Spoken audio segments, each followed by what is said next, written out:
Well, first of all, thank you very much indeed for inviting me to this webinar series.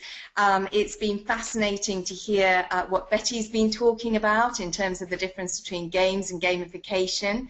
And also from Stephen and Amone, I was really interested as heading up a company that uses both mobile and laptop desktop research to see what it was that you could bring there in terms of an understanding of how people are responding. So that was fantastic for me. What I'm doing in the next 10 minutes is a challenge to demonstrate why taking an experience-driven marketing approach will be the next big thing for new market research. And the question that we like to ask marketing directors is, how do people experience your brand? Are they experiencing it as these guys are on a kind of a tablet in the street? Are they experiencing it through TV? Are they experiencing it through consuming a product? What are all the different ways that people are experiencing your brand? And if we start by thinking, can you draw a pie chart of where you're investing your money? Most marketing directors will be able to say, oh yes, of course, I'm spending this amount in TV, this amount in out of home, this amount in digital. But if we then say, well, can you now draw a pie chart of how people are experiencing your brand? That's much more difficult because it's not just the paid media that we're looking at. It could also be owned. And unless you know how people are picking up the brand, how do you know where to be putting your money and where to be investing? And what we've done here is we've had a look at how flyers are experiencing Delta Airlines. And perhaps what I should just explain is how we've actually collected this data. So we've asked people to tell us whenever they see, hear or experience anything to do with an airline brand, and they've used their mobile device to let us know when they see an ad on TV, when they see something in the newspaper or a poster, or they see something in a public place, and they send us a text to tell us about that experience. So from that we can understand exactly how it is that people are picking up experiences for airlines. And what you can see immediately from this chart is that the three biggest touch points here are TV, online, and that could be through any device, and conversation. And if you just have a very quick look at the difference between paid, owned, earned, and what we're calling environmental media, so that could be picking it up in an airport, you can see that it's not just the paid media that is having an impact on people's on brand perception, but it's also others which might have been owned or earned as well. So if we look at experience-driven marketing, what are some of the things that over the 9 years that Mesh has been in business that we've understood through picking up these experiences in real time? Well, the first thing is that share of experience strongly correlates with market share. And it's actually a much better predictor of consideration the following month than share of voice, which perhaps isn't surprising because of course, a metric like share of voice doesn't include the owned, earned and environmental media. And in fact, paid media across a whole number of categories may represent less than a third of the total experiences that people are having with the brand. Another surprise is that touch points which may almost be invisible or not even recognized can have a big impact on brand consideration. And two of these are retailer advertising. And what we mean by retailer advertising is, for instance, if we see Pepsi advertised by Tesco, the retailer, or if we see LG advertised by Best Buy, the retailer.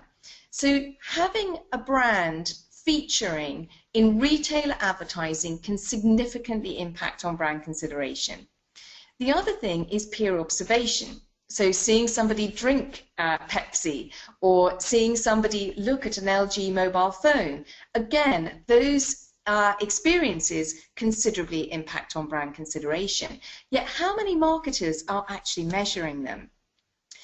The other thing, which again we all know intuitively, but we're now starting to get the metrics behind these, this finding, is that a positive experience can have 3 or 4 times the impact of a neutral experience. So it's really important to get more positive experiences.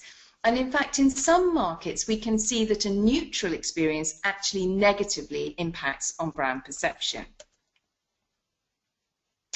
So what are the experience-driven market metrics that we've got?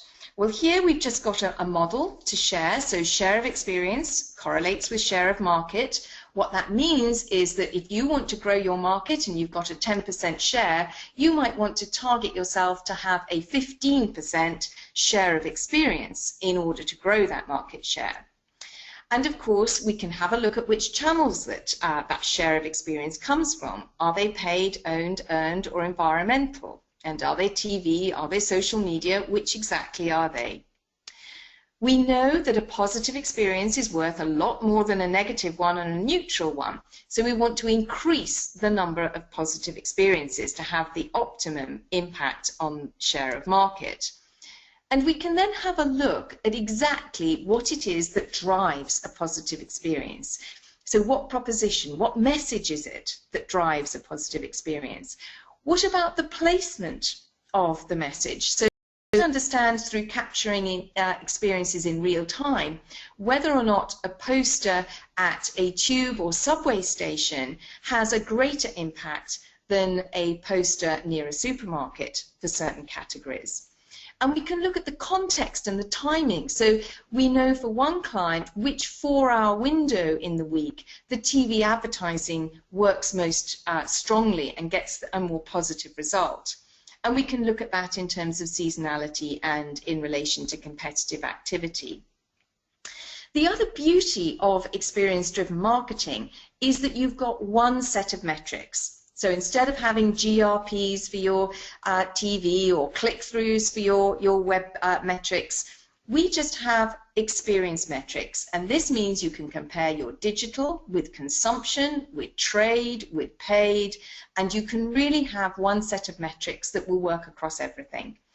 These include experience reach, so the percentage of people reached by different brands, the share that a brand has, so does your brand have a 10% or 20% share in its market, the positivity, so what percentage of ones versus neutral and negative, how persuasive are those experiences, and what impact do they have on brand consideration.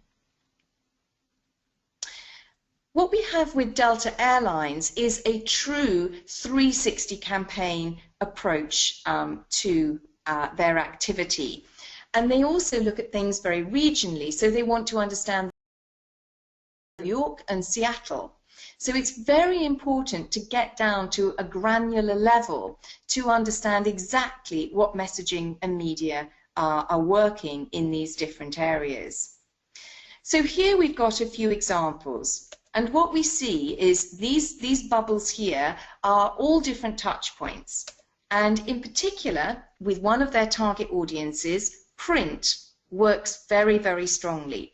And this has meant that the client can then have a look at why that's working, what comments are there around the print advertising, and how can they ensure that they get even more impact with that, more positive experiences to boost their market performance. Many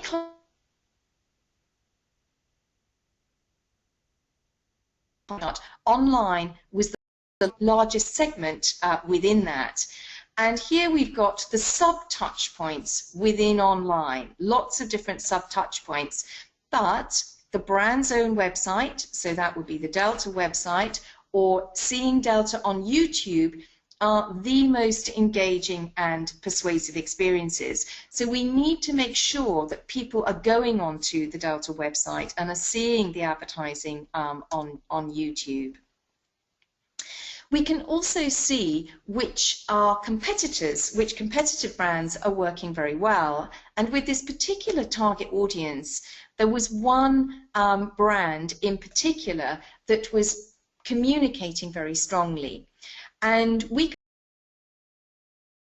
that related to each of these experiences to understand why brand X was performing well and what we could learn about that in terms of our own communication for Delta. So what impact has this had? Well, first of all, Delta has been able to maximize its paid media investment. It's been able to say, let's have more of these experiences because they're very cost efficient, and let's have more of these particular channels and placements because they're much more likely to generate a positive experience, which is worth 3 times a neutral one.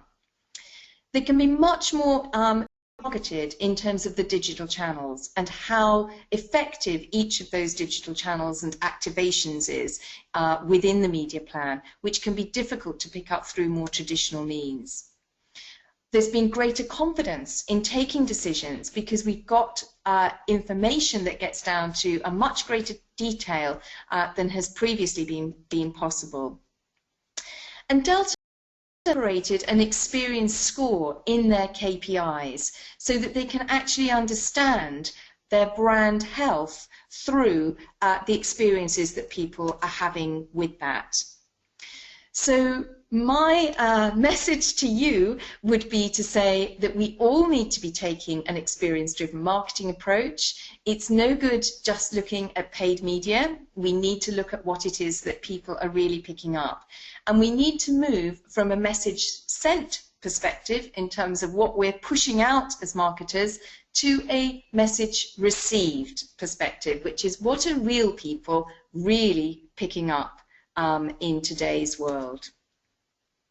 And this also means that we're seeing titles change. So chief marketing officers are now starting to be called chief experience officers.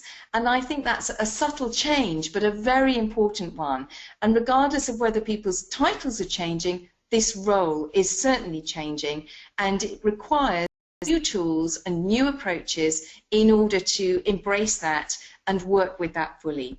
So that's why I would advocate to you that experience-driven marketing will be the next big thing. Thank you very much indeed for your time.